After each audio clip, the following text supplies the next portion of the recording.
ओम शांति। आज 17 फरवरी 2026 के प्यारे बाप दादा के अनमोल मधुर महावाक्य हैं। आज की मुरली के सार में ऑलमाइटी अथॉरिटी बाबा ने बहुत विशेष स्मृति दिलाते कहा कि यह घर भी है, यूनिवर्सिटी भी है और इंस्टीट्यूशन भी है। हमारा बाबा शिव है, वह सुप्रीम फादर भी है, सुप्रीम टीचर भी है, सुप्रीम गुरु भी है। फिर तीनों संबंध को स्पष्ट करते हुए कहा कि बुलाते हैं दुख हरता सुख करता आओ, हमें दुख से लिबरेट करो, शांति धाम ले जाओ।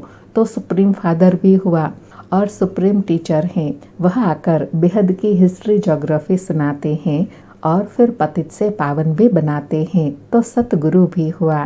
अभी बाप आकर सदगति का रास्ता बताते हैं और साथ में कहा कि अभी तुम बच्चे जानते हो हम शिव बाबा की संतान हैं, वर्षा शिव बाबा से मिलता है। यह दादा ब्रह्मा, वह डाडा ग्रैंडफादर, वर्षा हमको डाडे से मिलता है, ग्रैंडफादर से मिलता है, क्योंकि डाडे ग्रैंडफादर की प्रॉपर्टी पर सबका हक रहता है। और कहा डाडे की मिल्कियत मिलती है तुमको बाप द्वारा, और फिर शिव बाबा से ब्रह्मा द्वारा तुम मनुष्य से देवता बनते हो। इसलिए गायन भी करते हैं ना, मनुष्य से देवता किए करत न लागी वार। तो बाबा पूछे मनुष्य से देवता कौन बनाते हैं? भगवान बनाते हैं। और कहा भगवान वाच, पतित पावन ज्ञान का सागर भगवान को कहा जाता है, वही दुख हरता सुख करता है। जब हम बाप के भगवान के बच्चे हैं तो ज़रूर हम सुख में होने चाहिए। फिर एग्जाम्पल देते हुए कहा कि यह पुरानी दुनिया है दुखधाम, नई दुनिया है सुखधाम। जब पुराना घर हो जाता है तो फिर उनमें चूहे सर्प आदि निकलते हैं। यह दुनिया भी ऐसी हो गई है, मनुष्य दुखदाई हो गए हैं। और साथ में कहा कि बाप तुमको अभी कर्म अकर्म विकर्म की गति बैठ समझाते हैं।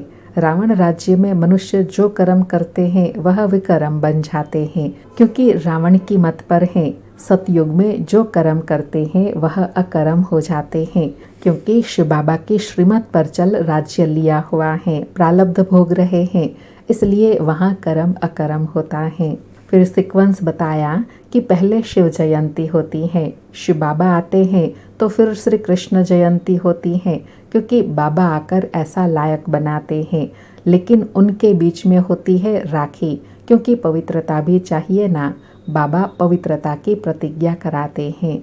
फिर अटेंशन दिलाते कहा कि अब बाप कहते हैं इस मृत्यु लोक का अंत है, इसलिए जल्दी पढ़कर होशियार होना है।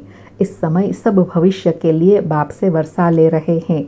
फिर जो जितना पढ़ेंगे उतना वर्षा मिलेगा, नहीं पढ़ेंगे तो कम पद पाएंगे। बाबा कहे कहाँ भी रहो पढ़ाई पढ़ते रहो, पढ़ाई एक भी दिन मिस नहीं करनी है। बाबा कहे मुरली तो विलायत में भी जा सकती है। बाबा रोज सावधानी देते रहते हैं, बच्चे बाप को याद करो, इससे तुम्हारे विकर्म विनाश होंगे। आत्मा में जो खाद पड़ी है वह निकल जाएंगी, आत्मा 100% प्योर बन जाएंगी। फिर विशेष कहा कि यह गॉडली फैमिली प्लानिंग है, एक धर्म की स्थापना, बाकी सब धर्मों का विनाश। यह तो बाप अपना काम कर रहे हैं, ऐसा और कोई ना कह सकता है ना कर सकता है। यह बेहद के बाप के हाथ में है। बाबा कहते हैं मैं ही आकर तुमको दुखधाम से सुखधाम में ले जाने आया हूँ, तो एक बाप की श्रीमत पर चलना है। फिर कहा कि सुख में कोई भी बाप का सिमरण नहीं करते हैं, दुख में सब सिमरण करते हैं। बाप है ही लिबरेटर, रहम दिल, ब्लिसफुल, आकर सबको मुक्ति जीवन मुक्ति देते हैं। बुलाते भी उनको है, आकर हमको स्वीट होम में ले चलो, अभी हम दुखी हैं, हमको सुख में ले चलो। गुरु नानक भी गाते हैं जब साहेब को तो सुख मिले, क्योंकि बाप है ही सुखदाता, क्योंकि बाप है ही सुख करता। फिर कहा बाप है सर्व का सदगति दाता। फिर आत्माएं चली जाएंगी अपने घर, बाकी शरीर यहाँ खत्म हो जाएंगे। आत्मा पवित्र बनेंगी बाप की याद से, पवित्र ज़रूर बनना है। और लास्ट में सफल करने के लिए कहा कि शिव बाबा है दुख हरता सुख करता, बेहद का बाप आकर 21 जन्मों के लिए तुमको सुख का वर्षा देते हैं। बाबा कहे विनाश तो होना ही है, इस समय के लिए ही कहा जाता है किनकी दबी रहेंगी धूल में, किनकी राजा खाए, किनकी चोर लुट जाए, किनकी आग जलाए। सफली होंगी उनकी जो धनी के नाम लगाए। और साथ में कहा कि बाकी तो दुनिया में सब आपस में लड़ते रहेंगे, छुड़ाने वाला कोई नहीं रहेगा। इसलिए बाबा कहते हैं विनाश के पहले अपना सफल करो, बाप को याद करो, तमो प्रधान से सतो प्रधान बन जाओ। सुनते हैं प्यारे बाप दादा के अनमोल मधुर महावाक्य। आज बाबा कहे, मीठे बच्चे, तुम अभी अमर लोक स्थापन करने के निमित्त हो, जहाँ कोई भी दुख व पाप नहीं होगा। वह है ही वाइसलेस वर्ल्ड। आज मुरली से प्रश्न है, गॉडली फैमिली का वंडरफुल प्लान कौन सा है? उत्तर में बाबा कहे, गॉडली फैमिली का प्लान है फैमिली प्लानिंग करना, एक सत धर्म स्थापन कर अनेक धर्मों का विनाश करना। मनुष्य बर्थ कंट्रोल करने के लिए प्लान्स बनाते हैं। बाप कहते हैं अनेक प्लान्स चल न सके, मैं ही नई दुनिया की स्थापना करता हूँ, तो बाकी सब आत्माएं ऊपर घर में चली जाती हैं, बहुत थोड़ी आत्माएं ही रहती हैं। सारी मुरली से धारणा के लिए सार है। पहला पॉइंट, विष्णुपुरी में चलने के लिए स्वयं को लायक बनाना है, संपूर्ण पावन बनना है, अशुद्ध खान पान त्याग कर देना है, विनाश के पहले अपना सब कुछ सफल करना है। दूसरा पॉइंट, जल्दी जल्दी पढ़कर होशियार होना है, कोई भी विक्रम न हो इसका ध्यान रखना है।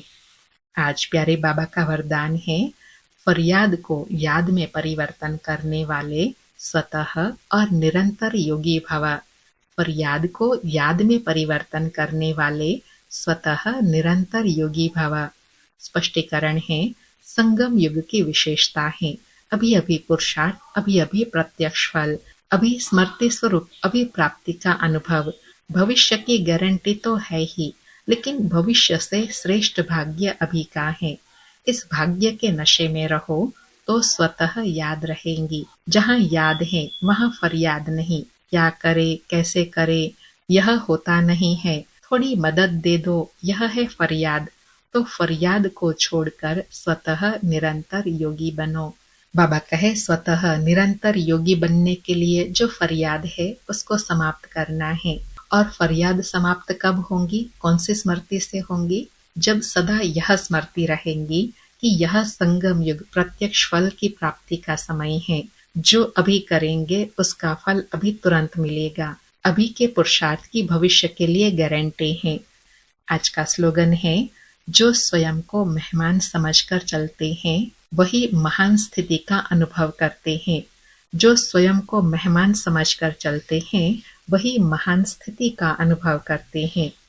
आज के अव्यक्त इशारे हैं, एकता और विश्वास की विशेषता द्वारा सफलता संपन्न बनो।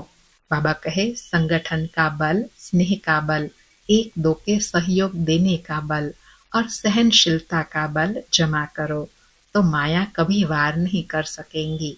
फिर जय जयकार का नारा लगेगा।